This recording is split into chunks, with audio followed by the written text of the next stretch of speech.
앵커의 시선에서 바라보는 앵커 브리핑 시간입니다. 오늘도 저희 세 가지 이슈를 준비했는데 네. 우리 첫 번째부터 열어보도록 하겠습니다. 아무래도 미국 고용 데이터에 대해서 한 번 더 말씀드려야 될 것 같습니다. 긴축의 악몽이라는 얘기로 한번 시작을 해볼 텐데요.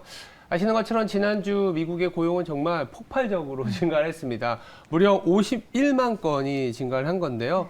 다시 한번 말씀드리면 예상치가 18만 건이었기 때문에 거의 3배 가까이 늘어난 것입니다. 실업률은 3.4%, 그러니까 1969년 이래의 가장 낮은 수준이기 때문에 조기에 금리 인하를 하지 않는 것뿐만이 아니라 금리 인상의 강도가 조금 더 높아져야 되는 거 아니냐, 이런 우려가 장중에 시장을 조금 변동성으로 확대시켰다라고 보시면 될 것 같습니다. 그러나 일단은 좀 1월이라는 수치이기 때문에 좀 보긴 봐야 돼요. 왜냐하면 1월 수치가 워낙 이 리비전, 즉 수정이 많이 됩니다. 신뢰성이 조금 떨어지기도 하는데요. 인구 수치를 비롯해서 업종 분류 그리고 벤치마크까지 변경이 되다 보니까 2월, 3월에 넘어가게 되면 1월 수치가 다소 변경은 됩니다. 더불어서 경기 선행지수나 최근에 나왔었던 PMI들, 소비자 신뢰지수 등을 보면 고용지표도 이제는 좀 후행지표이기 때문에 앞서 선행지표들이 많이 이제 하락을 하고 어떤 경우에 따라서는 침체까지 빠져 있기 때문에요. 이제 고용지표도 이제 앞으로는 조금 더 안 나올 것이다. 1월은 조금은 이 수정이 많이 되는 달이다. 이렇게들 보는 분위기입니다.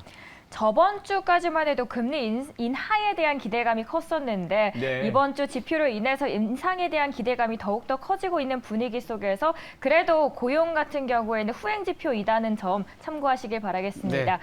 자, 이번에 두 번째 열어보겠습니다. 네, 두 번째는 그 고용 데이터 안에서 그래도 인플레에 대한 얘기를 안 할 수가 없습니다. 고용이 이렇게 좋으면, 고용이 좋다라는 건 뭘까요? 기업 입장에서 사람을 뽑을 때 돈을 더 많이 줘야 된다라는 얘기지 않습니까? 그런데 이 부분은 그래도 시장의 우려보다는 조금 나았습니다. 어떤 얘기냐면 시간당 평균 임금이 이제 전월보다 0.3% 증가하면서 지난달에 0.4%보다는 조금 다소 내려오면서 이렇게 고용이 많이 됨에도 불구하고 이 임금의 상승률은 조금 떨어지고 있다는 점에 이제 주목을 하고 있는 겁니다. 노동시장 참가율도요. 62.4%로 전월 대비 0.1%포인트 더 높아졌습니다. 그러니까 노동시장에 사람들이 더 많이 들어오고 일자리도 많다 보니까 고용이 상당히 많은 50만 건이 발생을 했는데, 그런데 이 사람이 많음에도 불구하고 임금은 많이 못 올랐다라는 부분에 주목을 한 건데요.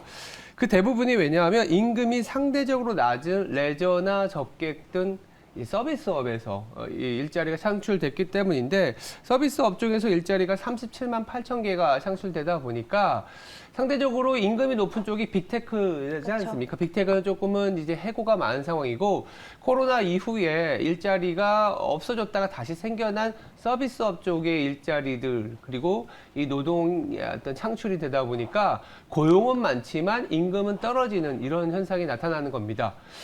시장에서 가장 중요하게 보는 거는 그렇다면 연착륙이 되는 거 아니냐라는 이런 생각까지 나오는 거고, 이전과는 다른 고용시장의 붕괴 없이도 침체를 잘 넘어갈 수도 있는 거 아니냐라는 이런 희망도 함께 들어올 수 있는, 생각해 볼 수 있는 데이터가 나왔다라고 보시면 될 것 같습니다. 말씀해 주신 걸 한마디로 정리를 하자면 고용은 늘어났지만 고용 상승률, 임금 상승률은 줄어들었고, 그 이유가 아무래도 서비스 업종이 대다수였기 때문에 앞으로 조금 우리는 희망을 찾을 수 있다고 보겠습니다.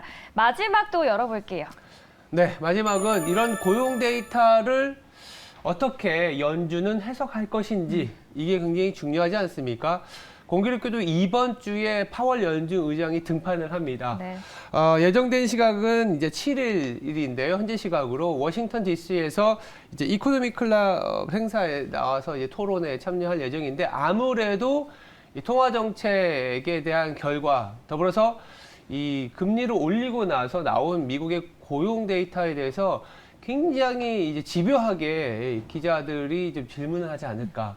그랬을 때 파월 연준 의장이, 사실 지난 FOMC 이후에 시장이 환호했었던 것도 25bp 금리 인상에 어떤 부합된 것도 있었지만, 디스인플레이션이라는 얘기를 하면서 물가의 추세가 좀 내려가고 있다는 점을 인정했기 때문이거든요. 그런데 이렇게 고용 데이터가 잘 나오다 보면 생각보다 긴축의 어떤 시선을 더 높일 수가 있습니다. 그래서 시장에서는 조금 주춤될 수밖에 없고, 아마도 고용 데이터고 나와서 다음 주 파월 연준 의장의 어떤 심리적인 변화를 우려해서 시장은 조금은 숨고르기 내지는 관망세를 보이지 않았나라는 생각이 들어서 7일 이후에 만약에 연준의 의장인 파월 연준 의장이 연내 금리 인하의 기대를 아예 꺾어버리고 오히려 최종 금리보다 더 높은 금리에 대한 시사점을 한다면 시장은 한바탕 변동성이 생길 수밖에 없습니다.